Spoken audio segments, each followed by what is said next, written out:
Look, I need to tell you something that's been bothering me for months now, and most people living here either don't notice or don't want to admit it. Singapore is changing faster than anywhere I've ever lived, and I don't mean in that exciting, oh look, new developments way. I mean places are disappearing. Experiences you can have today might be completely different or impossible in 2 years. I've watched entire neighborhoods transform in 18 months, seen iconic spots become so commercialized they've lost what made them special, and I keep thinking about all the things I should have done sooner before they change forever. So I'm giving you 5 places you need to visit right now, not next month, not next year, but now, before it's genuinely too late. And I'm starting with number 5 because if you skip to number 1 without understanding why these places are on borrowed time, you'll miss the entire point. If you're new here, join me as I explore the real side of Singapore every week. Comment where you're watching from. Do well to subscribe to Beyond Map so you don't miss the next part of the journey. Number 5 is Chinatown and Little India, and before you roll your eyes thinking these are just tourist traps, hear me out. Yes, parts of them absolutely cater to tourists with overpriced souvenirs and Instagram-friendly backdrops. But venture deeper into the actual neighborhoods where people still live and work, and you'll find something rapidly vanishing from Singapore: authentic, living culture. In Chinatown, there are traditional medicine halls where practitioners diagnose you just by checking your pulse, herbal tea shops that look identical to 40 years ago, temples thick with incense smoke. Little India still has that raw, overwhelming energy along Serangoon Road where you can buy fresh flower garlands at 10 p.m. But here's the reality: rent is climbing, they are retiring, younger generations aren't taking over family businesses. The government's preserving the heritage buildings, sure, but preserved heritage and actual living culture are completely different things. These neighborhoods are becoming outdoor museums rather than functioning communities. Visit now while they're still real, while you can eat at hawker centers that locals actually frequent, buy from shops that have been family-run for decades, talk to people who remember these places before they became attractions. You've got maybe 5 years before what you see today is sanitized beyond recognition. And trust me, number 4 is going to shock you because it involves something everyone assumes is permanent. Number 4 is Singapore Zoo and Night Safari, and you're probably confused because how does a zoo disappear? It's not disappearing, but it's transforming in ways that'll completely change the experience. The current zoo, with its open concept and intimate animal encounters, is being absorbed into the massive Mandai Wildlife Reserve development. It'll probably be amazing when it's done, but the experience you can have today, where it still feels accessible and not overwhelmingly huge, is temporary. The Night Safari especially has this magic right now. It's dark, atmospheric, you're on a tram moving through what genuinely feels like jungle, and there's this adventure element that's hard to replicate once everything becomes integrated and optimized. I've been 3 times this year because I can feel it changing. Once Rainforest Wild Asia is fully operational, once all the new zones open, it's going to be different. More polished, more controlled, less of that rough around the edges charm from when it first opened in the 90s. Go now, especially to Night Safari, before it becomes part of something so massive you need an entire day just to see everything. And what's coming at number 3 is even more deceptive because everyone assumes it'll always be accessible. Number 3 is Sentosa Island, and this is where people really don't understand what's happening. Sentosa isn't disappearing, there's too much money invested for that. But the Sentosa you can experience today is in this weird transitional phase that won't last much longer. The old attractions are barely hanging on. They demolished the iconic Merlion statue in 2019. Fort Siloso is still there but increasingly neglected. The beaches are still relatively chill. You can actually find quiet spots if you know where to look. But Sentosa is being reimagined as an ultra-luxury destination, and that transformation is happening right now. New developments are coming, old attractions are being phased out, the entire island is shifting toward exclusive, high-end experiences. The version of Sentosa that's still somewhat accessible, where you can hop on the cable car and spend a beach day without breaking the bank, has an expiration date. In 5 years, it might be unrecognizable, more expensive, more exclusive, more curated. Right now it's caught between its past as a people's playground and its future as a billionaire's resort. That in-between state is temporary. Experience the beaches while they're still free and public. Check out the older attractions before they're replaced with something 3 times the price, because what's at number 2 is even more time sensitive. Number 2 is Gardens by the Bay, and this one's aging faster than people realize.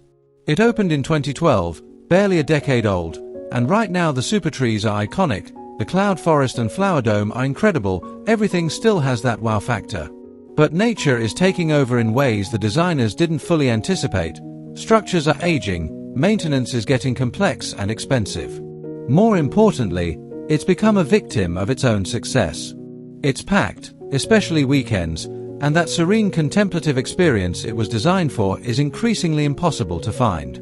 They keep adding more attractions, more light shows, more events, and each edition chips away at the original vision.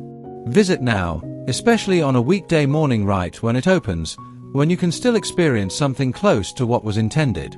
Quiet walks through the super trees, time to actually absorb the cloud forest without crowds pushing you through, a chance to appreciate the engineering without it feeling like a theme park. In 5 years, it'll be more commercialized, more crowded, with entrance fees that have probably doubled. The window to experience it as this peaceful, awe-inspiring green space is closing fast. But nothing is as time-sensitive as number 1. Number 1 is Marina Bay Sands and the Sky Park. And if you think this is safe because it's literally one of the most iconic buildings in the world, you're missing what's actually at stake. Marina Bay Sands isn't going anywhere, but your ability to experience it like you can today is absolutely temporary. Right now, you can still get up to the Sky Park observation deck without booking weeks ahead, without paying insane prices, and actually have space to move around. That's changing fast. As more tourists pour into Singapore, access is becoming more restricted, more expensive, more controlled. They're already implementing timed entry slots. But here's the bigger issue nobody discusses. The Marina Bay skyline is about to change dramatically. Multiple mega-projects are planned, new skyscrapers going up, the entire waterfront being redeveloped. The view from the Sky Park today, that iconic vista that shows up in every postcard, is going to look completely different in 5 years.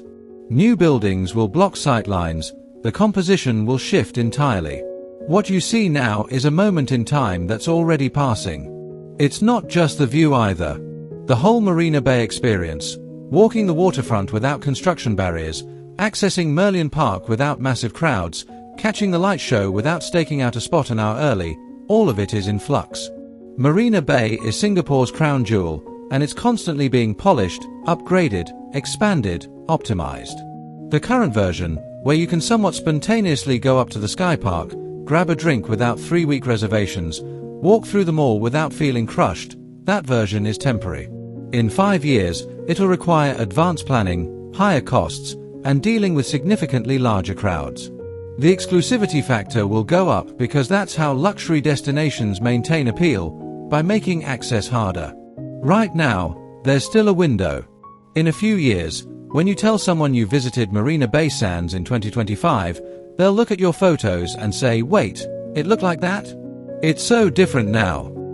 Here's what most people don't realize about Singapore.